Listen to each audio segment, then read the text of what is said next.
What's up, guys? It's Tate here for another Tech Tip Tuesday. This week we're back on the floor talking about AdvanTech and specifically how to get the most out of your panels when you're using AdvanTech subfloor adhesive.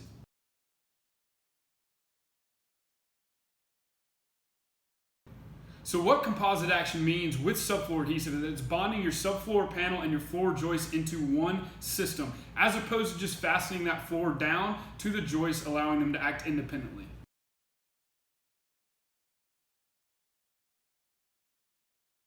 So when you're using subfloor adhesive, you want to avoid just tacking the corners down. You actually want to install all the fasteners at the same time so that the bond is created while the adhesive is still open and hasn't fully cured.